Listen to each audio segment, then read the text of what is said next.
Hi, I'm David Pennington, and I'm going to read the opening scene from my debut novel, Peer Through Time.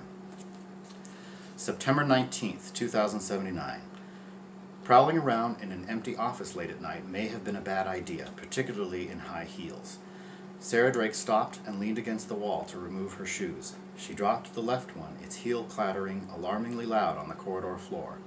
Sarah froze when she sensed something. Presence. She'd never believed in disembodied spirits, nor had she ever experienced an awareness of someone watching her, but someone or something was here. "Hello," she said, leaning slightly toward the end of the hallway. "Cass, I got a message to come here. Are you in there?" She heard a soft electronic click, like when the security system had granted her access into the luminous, vacant lobby of Peer Therapies. She had looked back at the darkness outside, wishing she'd asked Quint to leave its headlights on. She could just make out the driverless vehicle's silhouette through the fog creeping up from the canyon. The car waited for her in the soundless, somber night. A shiver ran through Sarah just before she turned her attention away from the window and toward the bright antechamber, sparsely furnished with but a few cushioned chairs and side tables. In the 2 times she'd been here, she'd never seen more than one other patient in this room, so there was no tangible reason for her apprehension. But the reception desk was abandoned too. The message she'd received earlier had led her to believe someone would be here to receive her. So where were they? "This is what happens when you try to automate everything," she muttered. "Robot psychologists, what next?"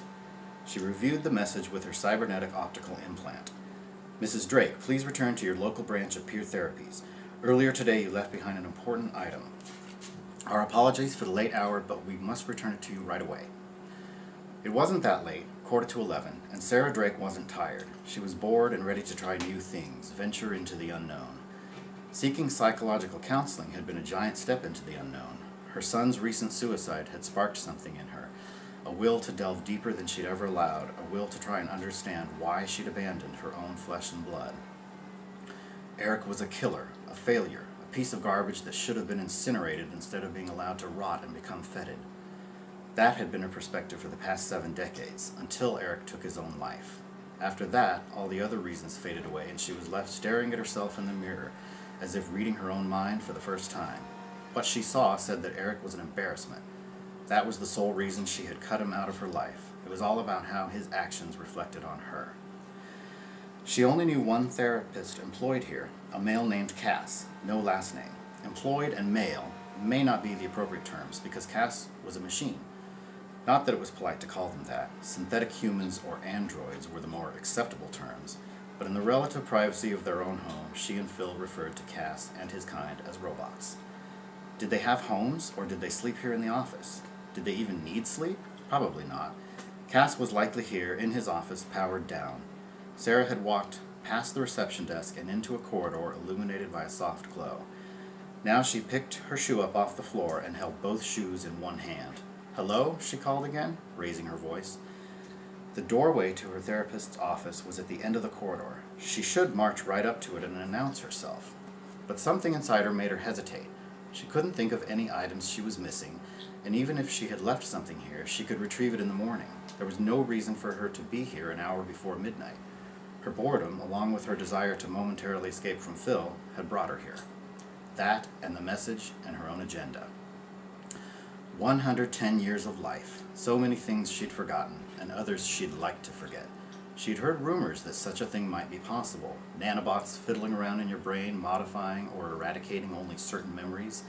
But all her connections to the scientific research community had denied anything like that was available. Her ex-husband's company, Wake Up Technologies, hadn't invented anything new in years, but Peer Industries had, and Sarah suspected it was no coincidence that the previous therapist, the predecessor to Cass, had lost all its memories. If anyone could help her snoop around and find out more, it would be someone from Peer. Maybe her therapist, if he could be persuaded. She heard the electronic click again. The physical shock coming up from the floorboards overtook her instantly. With a jolt, her knees buckled and she lost control of her entire body. She couldn't breathe. All her muscles clenched. In the instant before death took Sarah Drake in its merciful arms, it was as though her every organ, her every blood cell had burst into flames, searing her from the inside out.